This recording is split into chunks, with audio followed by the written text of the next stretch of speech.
다음 소식입니다. 환경부가 과천지구 문해미골에 대한 맹꽁이 정밀 조사를 LH에 요청한 가운데 LH가 대체 서식지 조성 절차에 들어간 것으로 확인됐습니다. 환경 영향평가에 따라서 맹꽁이 서식지인 문해미골과 양재천에 대체 서식지를 각각 조성할 예정인데요. 하지만 대체 서식지가 맹꽁이를 보존하기는커녕 오히려 개체수를 더 줄이고 있다는 비판이 커지고 있습니다. 대체 서식지가 그만큼 효과가 없다는 건데 서식지 자체를 보존해야 한다는 목소리가 높습니다. 이창호 기자의 보도입니다.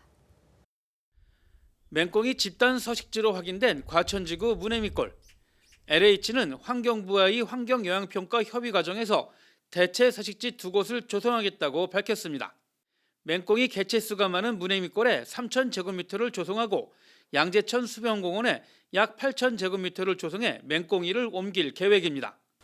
환경부 요구에 따라 LH는 올해 안에 정밀 조사를 해 대체 서식지로 옮기고 향후 1, 2년 동안 모니터링해 추가로 발견되는 맹꽁이도 찾아 옮겨야 합니다.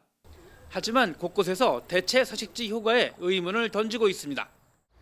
개발 사업을 할 때 맹꽁이가 발견되면 대체 서식지를 만들어 이주시키고 있습니다. 하지만 환경단체와 전문가들은 대체 서식지론 맹꽁이를 보존할 수 없다고 말하고 있습니다. 맹꽁이는 서식 환경이 중요한데 살고 있던 곳을 떠나 다른 곳으로 이주하면 생존율이 떨어진다는 지적입니다. 대체 서식지는 개발을 위한 것일 뿐 맹꽁이를 비롯한 멸종위기종을 죽음으로 내모는 행태라는 비판도 나옵니다.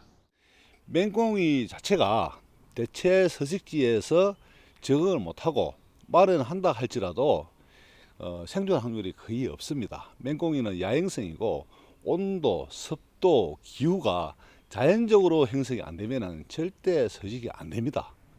불가능한 거죠.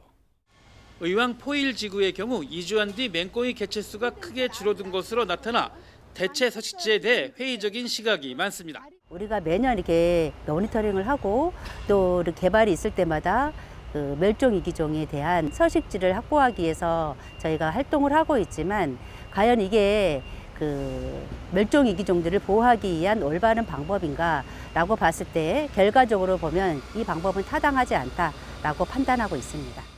환경단체와 전문가들은 따라서 과천지구 문해미골처럼 맹꽁이 등 멸종위기종이 살고 있는 곳은 개발에서 제외하고 자연 그대로 보존해야 한다고 강조합니다.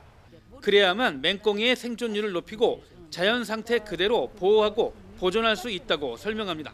맹꽁이의 활동 반경은 채 300m도 안 되거든요. 그러한 것을 봤을 때 그 맹꽁이가 그 행동 반경이 굉장히 좁다라는 걸 반영을 하면 맹꽁이가 발견됐다. 그러면 그 지역을 우선적으로 그 서식지로 확보를 하고 그리고 나서 개발을 해야 되지 않나라고 보고 있습니다.